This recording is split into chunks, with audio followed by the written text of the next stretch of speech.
Hey guys, welcome to the video. Today I'm just doing the Women's History Month special NW opening for 2024, and it is regarding the Elite 87 Asuka WWE action figure. Now this, like many, was a figure I didn't particularly intend to keep boxed, but there she is 2 years later, still in there. I picked this up when they were £7 in Smiths. I was actually on one of my toy hunt videos, and you see me pick up the only one I saw without noticing a huge pile of them also on the clearance table. But that being said, I think the paint job is more or less fine on this version, which is pretty lucky. There's a lot of kind of intricate detail in there, which means there's a lot that can go wrong, but also means it can be a little bit harder to look at. Now, I've been putting off doing this for a few weeks now, and putting off doing the figure in general for a few years now. With, Women's History Month almost being at an end now, I always plan on doing more than one of these, and I only ever get round to doing the one. This time, barely getting around to doing the one. I did think about doing Molly Holly instead, because, Women's History Month felt like it should have been a legend figure instead. But in the end, I've been telling myself I was going to do this for weeks, so I thought we better just get in there and get it open. It's not exactly like we are losing an awful lot of investment. I don't feel like this is ever going to be worth anything, and we'd like to have her out in the women's division, so we may as well get on with it. The nice picture of Asuka there with the green kind of face paint. This is, of course, in the red and white era of packaging. We've got a Asuka action shot on the side there.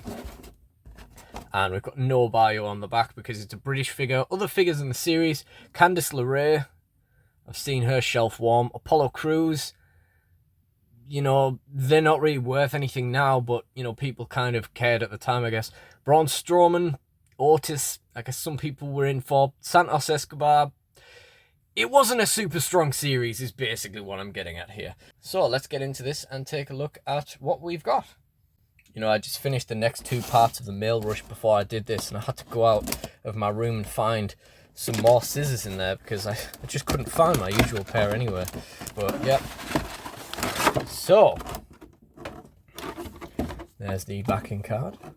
We'll just gently get the accessories out. Of course, have to try not to bend the fingers, the very delicate fingers on these women's figures. And then we're just going to do our usual push of the bubble around Asuka. We're going to put our thumb clean through it there. And then we're going to just slowly lift her out. Oh, she's tacked in. Shit. There's a little bit of unnecessary wear on her torso there when I was trying to push her out. She wasn't going to go anywhere anytime soon. How can we get in there? That's such a small gap with the size of the wrist being so small.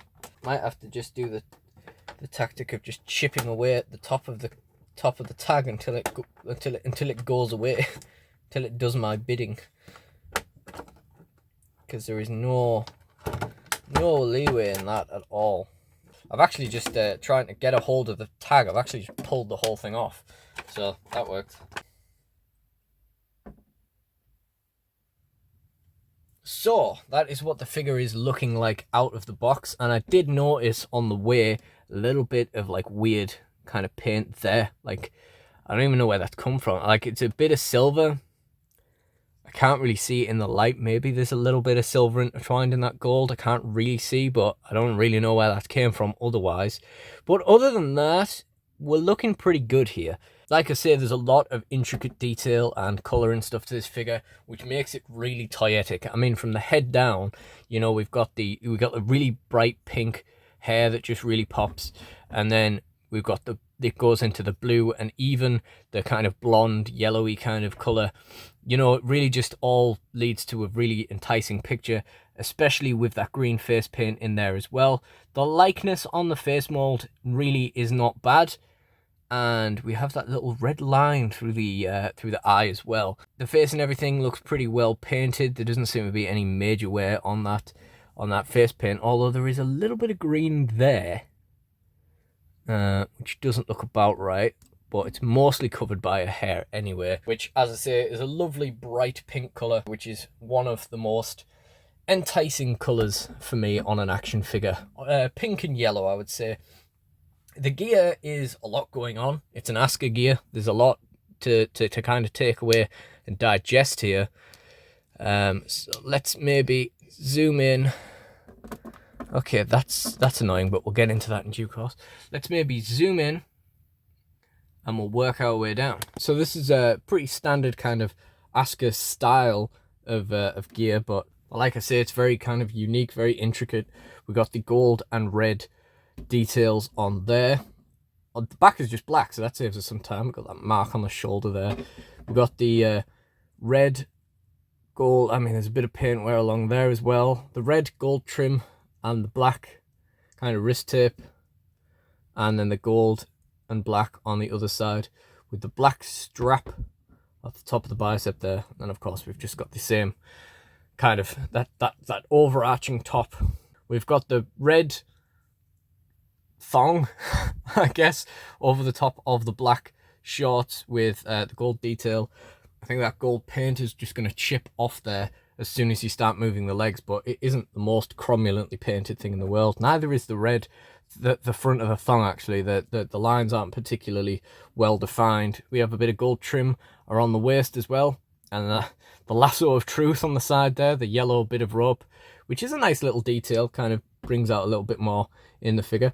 Now, one thing I noticed just now, which was really not annoying, is that not only is there a color difference between the thigh and the upper thigh, which matches obviously the top joint. That's a bit of a pain, which is offset on the other side because it's black.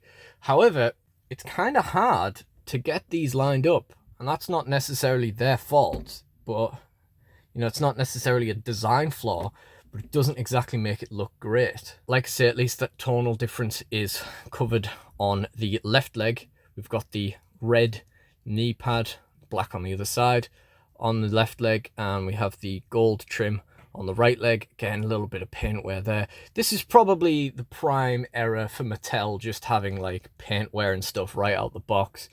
We have the gold boot, the kind of gold dust, the kind of modern gold dust style on the boot, and the red, the foot part of the boot itself is red, and then we have the other decal on the other boot. Just a lot of color, very kind of distributed, very kind of very generously throughout the figure, very sporadically throughout the figure. We got no accessories with this one apart from the face mask, which is also really nice, that white and blue. We've got the gold tassels on there as well, and I'm gonna assume this just clips straight on, but I kind of feel like her hair is going to get in the way. I think it's supposed to go over that piece of hair, but how's it going under? I mean, yeah, oh yeah, okay. So you just kind of push it in. It's not exactly straight, but you can't exactly tell either. Like it is off to the side, like she is looking to the side kind of thing. But I guess you can't really tell. And it does stay in position. We do have the flat hands as well, the open tag hands. The additional hands are always nice. I'm going to take the mask off again, and then we're going to have a look at the joints. So first of all, the head, that seems fine. She's got so much hair, obviously, that it's kind of hard to tell anyway. The shoulder moves all the way out, which is a novelty that current Mattel figures can't necessarily, don't necessarily know of. That is more what we expect from a current Mattel Elite. Like we've been able to inch that out. That bicep is fine. That elbow's quite loose, to be fair. And the wrist is all right. It's not too bad. This torso is terrible, and I don't think we've done that trying to get it out of the box. That's the worst one we've had for quite a while. The waist actually isn't great. It doesn't look like it's going to move by itself, but it moves very freely. And the leg is okay. No immediate paint wear, so it's not like that. It's not like that Kenny Omega we did, but I'm sure it will come. That knee is quite stiff, but it does move, so that's good. And then the boot cut is fine, and the boot itself moves to the left and right, but not up and down. And on the other side, up. And again, that knee does eventually move. You can see there's a bit of paint wear at the top of that, and there's a bit of kind of reddening in there as well.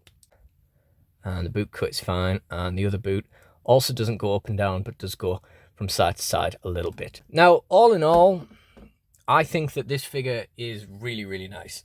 I'd be hard-pressed to think of an Asuka figure I'd rather have than this, because there's just so much colour going on. I'm a big fan of the pink hair. I'm a big fan of the contrast between the pink and the blue hair as well. I think it's a really nice figure, and picking it up for £7 was really nice as well, especially since I passed on getting the NXT figure of her for a £5 before. It's nice to still get one pretty cheap.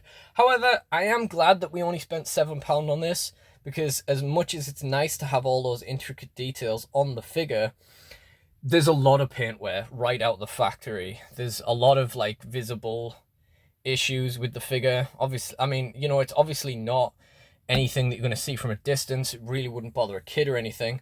But in terms of like animations and stuff, you know, it is noticeable really, and it's only going to get worse with wear and all that kind of stuff. So it kind of sucks, but like I say, there's so much intricate details that it's not really easy to spot from a distance, so that's good. And I think the figure itself is pretty good. It's just obviously the execution isn't really there, and the Mattel quality control, like I say, the red and white series was pretty bad for paint quality and stuff like that.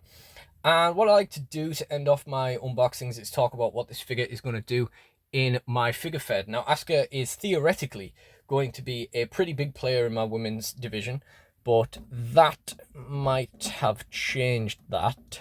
I don't have any solid plans for the women's division like right out the gate, but Asuka will do pretty well out of it. However, I think she has just talked herself out of any undefeated run that she may or may not have had with that torso joint. I think that's gone by the wayside. I think that would be too much to kind of rely on. I think I just end up getting frustrated trying to film with her. Maybe that's fine. I've only been thinking about doing that recently anyway.